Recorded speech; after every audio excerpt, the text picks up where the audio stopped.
আমরা জানি রাশিচক্রের অষ্টম ভাব দুস্থান ভাব। আর যাদের রাশিচক্রের অষ্টমে রবি থাকে তাদের পিতার সঙ্গে সম্পর্ক খুব একটা ভালো থাকে না।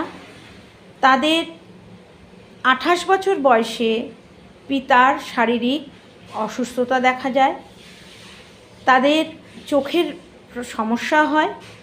যাদের চন্দ্র অষ্টমে থাকে তাদের নিজের মানসিক যন্ত্রণা থাকে, মানসিক ডিপ্রেশন থাকে এবং 24 বছর বয়সে মায়ের শরীর স্বাস্থ্য এবং মানসিক অবস্থা ভালো হয় না।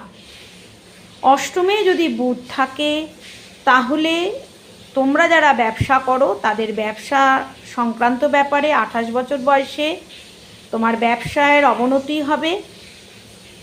তোমার বুদ্ধি বিনাশ হবে। 22 বছর বয়সে তোমার কোনো বাজে বুদ্ধির দ্বারা অন্য লোকের ক্ষতি হবে।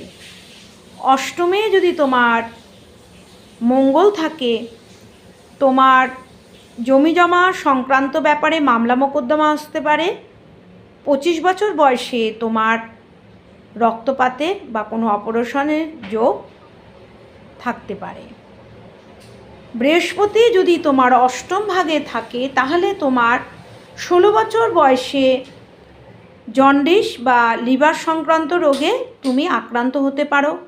শুক্র যদি তোমার অষ্টম ভাগে থাকে তাহলে তোমার স্ত্রী লোকের দ্বারা ক্ষতি হবে।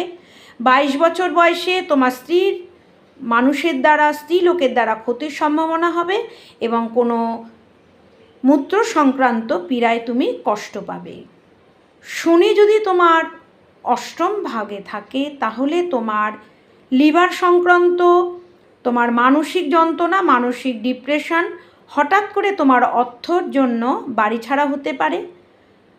অষ্টমে যদি রাহুর অবস্থান হয় তাহলে তোমার 28 বছর বয়সে তুমি বাড়ি থেকে তোমার মনের কোনো বাজে ভাবনার জন্য বা বিক্ষিপ্ত মনোভাবের জন্য তুমি বাড়ি ছাড়া হয়ে যেতে পারো।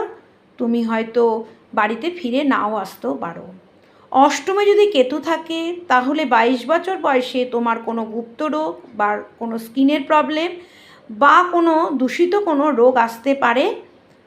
আর এই সমস্ত গ্রহরা যদি অষ্টমে থাকে রবি থেকে কেতু পর্যন্ত তোমরা অবশ্যই রবি গ্রহ, চন্দ্র গ্রহ, মঙ্গল গ্রহ, বুধ গ্রহ, বৃহস্পতি, শুক্র, শনি, রাহু, কেতুর জন্য অবশ্যই তোমরা দান করবে। সেটা তোমরা আমার পরবর্তী ভিডিওতে পেয়ে যাবে। রবি গ্রহের জন্য তোমরা কী দান করবে সেটা আমি বলে দেবো।